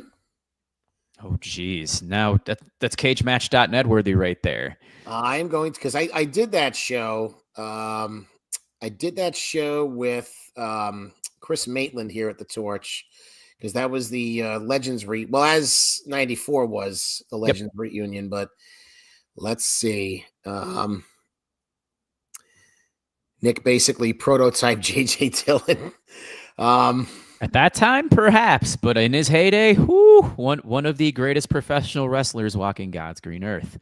Well, now, not only did Nick Bockwinkel work Slamboree 93, he worked a 15-minute match with Dory Funk Jr.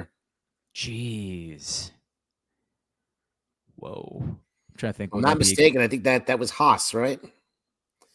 Yeah, what would that be the equivalent of now? I mean, it would be Edge... Copeland Christian. Yeah. In the early 50s, but they're moving a lot better than Dory and Nick did back then. But at the same time, if we really know our AWA history, Hogan has pinned Bockwinkel a couple of times, but it had to be overturned by Vern Gagne's booking decisions. Mm-hmm. Mm-hmm. And that's why Hogan's in the WWF, and that's why we're doing this podcast right now. There you go. Because wrestling wouldn't be unless Hulk Hogan left and went to the WWF. There'd be no professional wrestling, you know. Thank you, Vince McMahon. Only takes place in bars, yes. Or with its smoke-filled arenas. Azan says Dustin and PCO. Oh, God. Old and older, yes. Yeah. How about Jericho and Flair at this point? Ooh. I mean, Jericho's still going, so. He's slowing down. Oh, he's yeah. Really slowing down. Flair, we all know he's at a crawl. Yeah. So there's that. You want to go back to the match quick? Yes. Yeah. I'll be quick on this. Yeah. With Beefcake using the sleeper in 1994 as a finish. Kind of interesting to me. Hogan, when Butcher went for the pin, he had him in a bench press position lying down before the ref even counted 1. So you could see him. He's getting ready to do the kick out in the Hulk up. Oh, yeah. I noted that Avalanche's 40 time down to the ring had to have been about 25 seconds. He was moving extremely slow down to that ring. Yeah. Yeah. And then, I noticed I noted in bold, babyface Hogan hits Butcher with a chair on the outside. No DQ.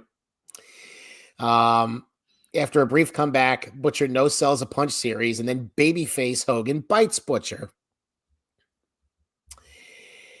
And then in the middle of the punch series on the turnbuckle, babyface Hogan does it again. Should have been foreshadowing Hogan's turn in 1996. Yeah. Yeah. Keenan always said he was the heel all along. Should have listened to Bobby. Bobby knew what he was talking about.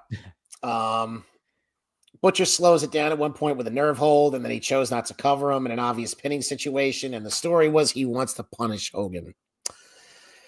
And then at one point, the crowd stood up. I was wondering if they were anticipating interference at this point, or there was a fight. There was a fight. Okay, that's what I thought. I remember them looking back. Said something. Don't know what the fight was about, and I don't think either Wade or Dave had anything on it. Yeah, no, they didn't. Then he got the sleeper, as he mentioned. At one point, he releases it thinking that he won. Then he goes for the pin, and to your point, he's basically got the. He did that a lot too. He telegraphed the the Hogan kick out a lot. All right. Well, as Wade points out, and as we all know, the match was inconsequential because then after the match, Randy Savage comes out and he appears to align with the Faces of Fear. He shakes their hands, and then lo and behold, he attacks the Faces of Fear and helps.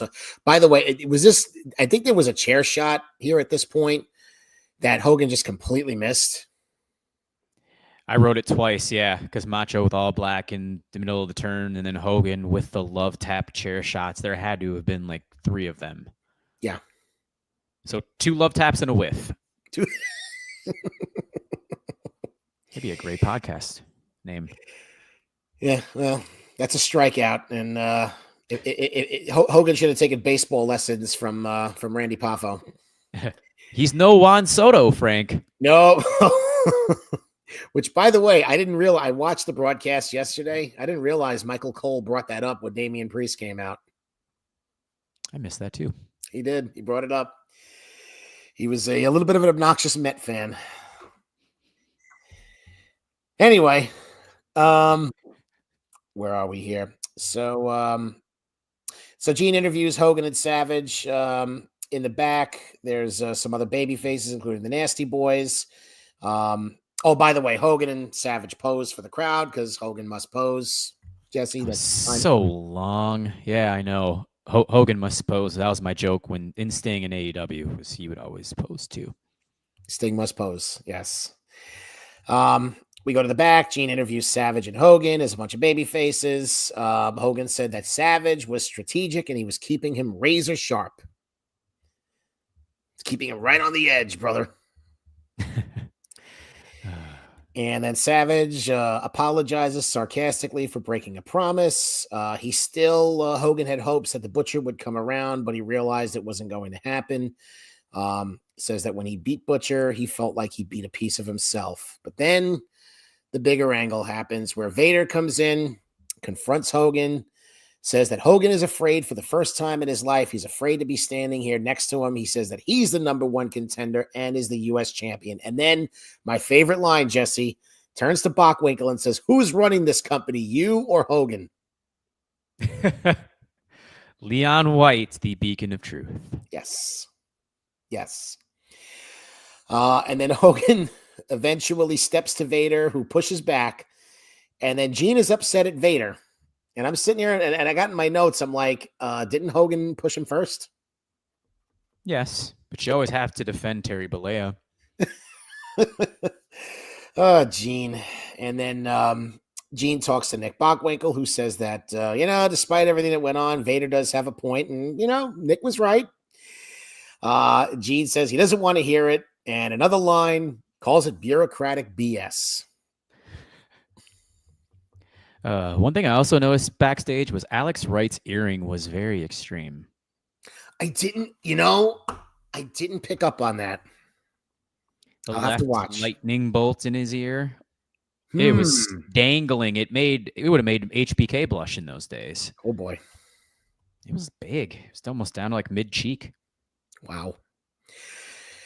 Sting wasn't back there with them, was he? No. Weird. I mean, in this case, he probably shouldn't have been. Because especially you're trying to get Vader over as the next opponent. Yeah. Like, what is Sting doing back there? I also noted Jerry Saggs' attire. It was quite funny. He has a nice shirt and pants. What's that? Nice shirt and sweatpants back there. Yeah, Yeah, they look yeah, like a yeah, beach bum. yeah, for sure. So let's talk about this main event, because I know that, for years people have beat this show up about the main event, and rightfully so. I mean, Hulk Hogan against Ed Leslie in the main event of your signature pay-per-view is bad. It's bad. But like, a part of me understood it, because really it was about the Savage angle, right? Savage, is he going to slap him in the face, or is he going to shake his hand? And then the Vader angle. The question is it fair to ask your audience to pay that kind of money when, now, I know there's not Nitro yet. We don't have that kind of setup. We're so used to now, like, we have Dynamite, we have Collision, like that kind of stuff takes place on TV. But, should this have happened maybe at Clash of the Champions, where you have Hogan against Butcher, and then maybe set up Hogan against Avalanche in the main event of Starrcade? I think that would have been a little bit better. I mean, you saw the buys. There was almost 100,000 people who didn't buy this show. Right. You don't buy Ed Leslie as a main event act at any point in his career, period. So how could you do it here in 1994? Yeah, Clash of the Champions would have been super ideal. I think Tenta or Avalanche would have made more sense, because I mean, there really is nothing else, especially if the long term you do want Vader as the opponent for Super Bowl. Yeah, you don't want to throw Hogan and Vader that rushed. I agree. Starrcade 1994, even if it is your biggest show of the year. I agree. Yeah. I agree. Because that would strengthen the undercard. A lot of people would say that's the match, but then the problem is now you got to beat Vader. I mean, do you want to do that? Or like Vader against Hogan and Vader wins? I mean, you're not doing that. 5 months after Hogan wins the title? So that's why when it's on. Oh, I'm sorry. Go ahead. No, I was just gonna say. I mean, it doesn't make any fiscal sense, but I mean, as a pro wrestling fan, I would have loved to have rather seen Vader win it. Yeah, yeah. Which is why, and to what Azan brought up earlier on, that's why I think he got the U.S. title. So because they knew he was important, so you didn't want to keep him, just kind of sitting there, especially after he won the triangle match, because he had won the triangle match a few months earlier. You got to do something. And at least giving him the U.S. title gave him that championship. Wade laid out a scenario that didn't play out. Vader beating Hogan. I think it's Super Brawl. I'm not sure if it was Super Brawl or, maybe a pay-per-view after that. Savage beating Vader in the summer. And then you turn Savage on Hogan Savage at Starrcade 95. Yeah, that would have made some sense, and that would have definitely drew some buys, especially with the angle in the direction that they wanted to go. Yeah, I would have. Yeah, that made all the sense in the world.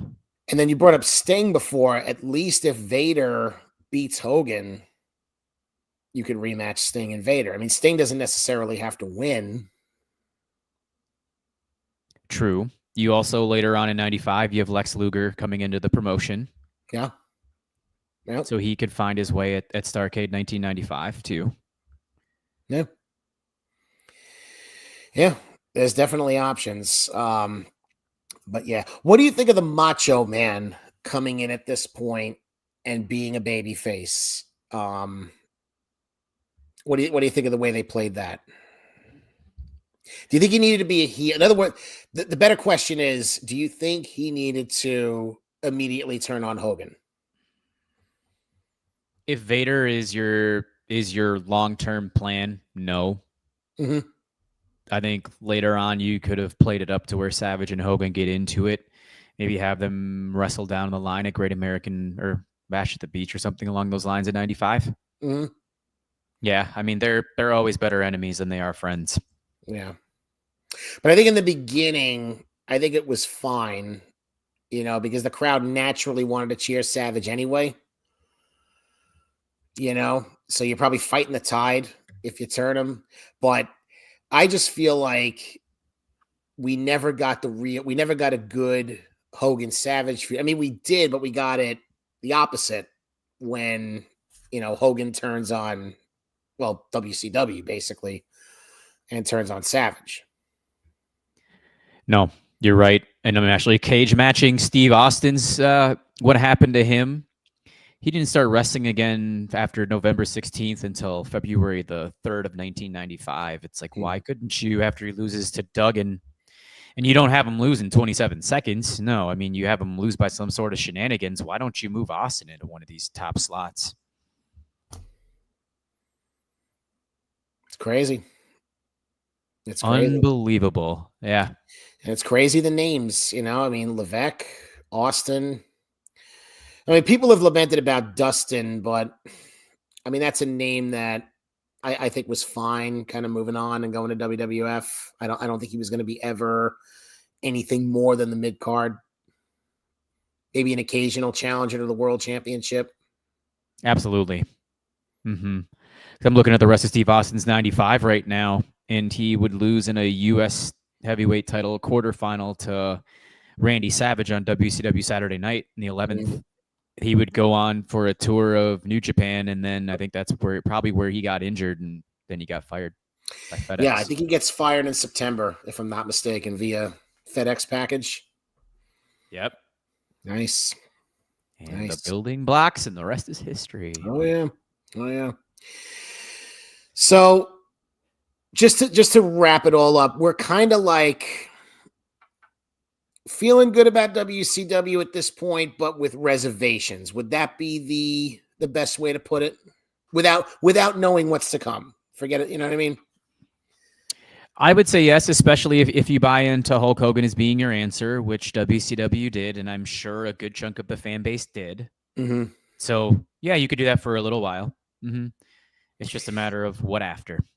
Was it fair, and we'll wrap up on this, to be more enthusiastic about WCW than the WWF, who, okay, this side of doink and dink and pink and wink and all that crap and cheesy and queasy, okay, they're making Diesel their champion, Razor's still a top guy, Shawn Michaels, Bret Hart's around. I mean, they're using, they brought in Bob Backlund, but I thought Bob Backlund did his job well. I thought he did, So they're trying different things over in the WWF where, without knowing any better, what are you more enthusiastic about, WWF or WCW? It's a good question. Ooh. It's funny because I've watched a decent amount of 1995 WWF in my day. I sadly can tell you I've watched WrestleMania 11 more times than a lot of the WrestleManias out there. Yeah. Oh, so it's tough because they're trying new things. They're trying to figure it out. You could tell that I think they're not quite sure of themselves, but they're trying to be. They're trying to figure out who their stars are. Meanwhile, WCW is more the known quantity because they're going with the 80s WWF formula. Oh, because, and you also bring Sid back as a bodyguard in 95. Sid we're not too far away. You're right. We're not too far away from that. Yeah, so I mean, he turns on Shawn the night after WrestleMania, becomes a bad guy and a huge contender for Diesel. Selfishly, I would have loved for him to dethrone Diesel at some point in time in 95, but that's another podcast for another day. So, it's tough. It's tough. Whose future is brighter between those two? Because if you want something different, I think your answer would be the WWF. If you like old tried and true, your answer would be WCW. I guess that's why I'm covering ECW 1995. Yeah. To give you that alternative answer. Yeah. And it's even, it's interesting because even like now, you're kind of at a critical point, even with AEW, where AEW is trying to, they're trying to, I wouldn't say trying to figure it out, but they're in an interesting place where the honeymoon is over, right? The honeymoon is over. It's no longer the new promotion. WWF has improved, or WWE has improved over the last 5 years. It's like, what are you more enthusiastic about? I've landed on the answer with AEW and as to why they are backtracking a little bit and I'd say the product is a lot less hyped. Is they haven't hitched their wagon to two true superstars like they should. Like this guy? You have that guy, number one. And for those not watching, that are going to listen, I'm flashing my Will Ospreay shirt. I'm not flashing you two. I'm just showing Ospreay. I think most people who know me know that I'm probably one of Will Ospreay's biggest fans, or just been followed the guy's career since day one. So, yeah, I think if they would have tied him and Swerve right away and really pushed the marketing machine behind them, I think they'd be in a lot better spot right now. Those are the two guys. With Hangman being right on the edge of their heels. It's those three. Mm-hmm. And if you really want to throw a fourth in there, because I do have hope, because he started out on fire, it's MJF. Yeah. But that's it. You really make those guys hot. And that includes having the elitist background players. Yeah. And you got Okada. I mean, you got the talent there. You got the names. You got the people. It's how you use it. John doesn't want us to forget Kenny Omega. Matter of his health, I guess. That is the number one reason, and the only reason why you can't throw him on this list. That diverticulitis is. I'm stunned at how Lesnar survived it and had a second coming in the WWF. And that's pretty much why he only wrestled a few matches a year. Until 5-6 years ago, maybe he started showing up a little bit more. Yeah, so you might get used to Kenny in those small doses as well. And I'm psyched to see him versus Gabe Kidd at Wrestle Dynasty. Yeah. We got Sean checking in. Been listening. Fun show. Jesse, glad to see you on a Torch podcast again. That's Sean Plichter from Murfreesboro, Tennessee. It was good to hear from you, Sean. Quick question, Frank and Sean. Does Sean have any shows? I'll let him respond to that. I thought he had a sports podcast covering football. I think. I'm not sure. Okay. Because I know he's a definite contributor for the Torch, but I always look. I'm like, I want to support the guy. He's always supported us, which is truly, truly appreciative. Oh, Sean's my guy. Ospreay and he says here, Ospreay and Okada are just going into the speed of traffic right now, but hopefully it will get better. Yeah, that's fair to say. Okada was a background dancer, Frank, for this in 2024. I like the gimmick. I like this and this, but I mean, outside of that, you're not showcasing who he's been. No, you're not. Let's he says here, I do not. I did have a sports podcast for a while. I thought he did. Let's thumbs up or thumbs down, or the Orange Cassidy thumbs in the middle for Starrcade 94. It's a tough one. It's aging a little bit better now than it did when I watched it. So I will just barely go thumbs down. Okay. It's on the high end of bad. I'm going to go Orange Cassidy thumbs in the middle. That's fair. Because it's got some rewatchable stuff. Not stuff that I'd be dying to rewatch, but it's cool to see a young Paul Levesque. It's good to see Doug. You know what I mean? It's good to see Doug and Invader. I thought they had a fun match. I wouldn't mind watching that again. The tag match I thought was pretty cool. The rest of it just got, Mr. T and Sullivan, good God almighty, hell no. Sting and Avalanche can go take a hike, and then, Hogan and Butcher. The post-match stuff is pretty cool. I'd go watch the first two matches again for sure. Yeah. Yeah. And again, this was my uncle and I, we were all about Randy Savage. That was the reason we got this pay-per-view, because we wanted to see what Savage was going to do. So yeah, it'll be interesting to re-explore what takes place over the next year. I would say 94 and 95 are two critical years in both companies' histories, because we're right on the verge of Nitro. We're on the verge of the Monday Night Wars. So just to see what both companies were trying to do, and then what changes after that, that's the fun part to study, I think. You and I are going to have to be texting a lot more in 2025 because Yes. we're deep diving over 1995 and we can compare some notes. Well, this will be a good segue to plug your show because I'm going to give you a chance now to replug your stuff, and I might have to tag in on some of this 95 ECW stuff with you. Done and done, because I'll tell you about something off air. A nice discovery from Mr. Drosty that is going to really help my voyage here in 2025. So, Top Rope Nation, that you can find us anywhere: Google, Apple, Spotify, YouTube, which is one of the best part. Oh, thanks, John. Yeah, we're on Blue Sky, which Jesse Velasquez on Blue Sky. You see Frank's over there in the corner. I wasn't handy enough to highlight underneath there. My show, Top Rope Nation Unplugged, which was originally all over Google, Apple, and Spotify, is now behind the paywall, where next year, and I would actually say probably the last Monday of December, I'm going to start my ECW 1995 look back, where I've already watched a couple episodes of Hardcore TV. I'm going to go through all their major shows. I'm going to do a lot of history stuff with them because I know enough about pro wrestling history. I know about 1995 ECW, but I don't know like the behind the scenes and what was going on and the transitions of people coming in and out of WWF, WCW into ECW and vice versa. So it's such a fun time. And again, they were the alternative.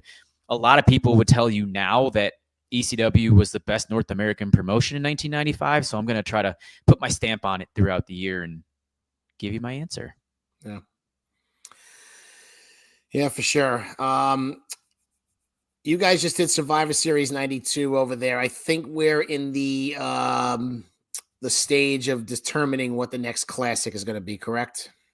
Yes. I actually went back online a couple of days ago and I said, what do I really want to review? What do I want to throw into fruition? And like before this, I had said Starrcade 1989. Only because I wanted to see Flair, Luger, Sting, and Muta all wrestle each other. Ooh. They did a little round robin tournament type deal. And then going back on it, it wasn't as lauded as I thought it was. So the Starrcade 88 actually got better reviews. I think Starrcade 88 or 89. I would do either one of those two. Sounds good.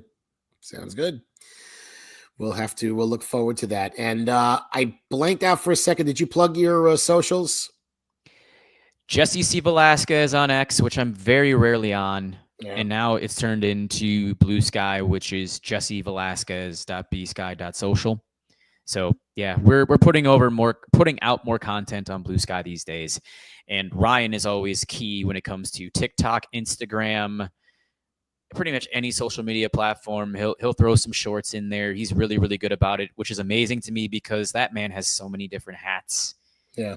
Father of 3 girls, and I know they're starting to get into the crazy points in their lives. And he's also doing a Chicago Bears writing/podcasting gig. So I know this is not evergreen for those that go back and listen to the archives, but I'm going to predict Minnesota Vikings 27, Chicago Bears 17 tonight on Monday Night Football. Oh, boy. Football. What is that? I'm a Giants fan. I don't know football anymore. My God, what it's become over here. Are you signing Sam Darnold? That's an interesting question. He might have priced himself out of Minnesota. The final 4 games of the season are going to be telling of what they do with Sam Darnold. Yeah. Because, I mean, this season, unfortunately, is not over, which things are starting to look the Vikings' way with injuries now on the defensive side of the ball. David Montgomery.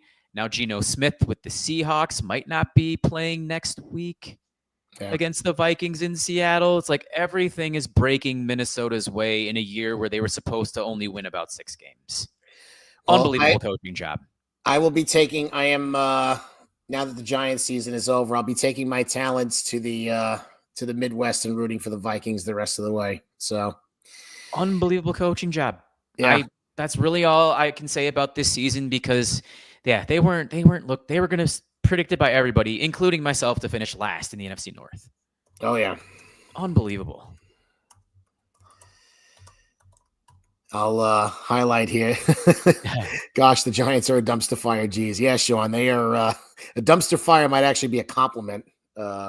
What's going on there? All right, Jesse, we could go down a rabbit hole for football, but we'll not keep the viewers any longer here. I appreciate you doing this. I always have fun working with you, and we got to be sure to. We'll definitely be doing this again soon, my man. I'm psyched. Yeah, you're gonna have to come on my show, especially if you're going through 1995. I think Hostile City Takeover sounds like a good time to do that as well. Yeah. Oh yeah, for sure. And then real quick, my socials are up there at Frank Peteani on X, and then at Frank Peteani 73 dot Rabisky, however that's pronounced there, dot social. I'm not doing a lot on social media anymore. I'm just kind of there and I'm scrolling. But I mean, if you write me or if you message me, I'll get back to you. So I'm just not much of a poster these days. Then I'm on Facebook as well, Frank Peteani. So take a look for me. This will wrap up pretty much this year for me. I'll be back in January.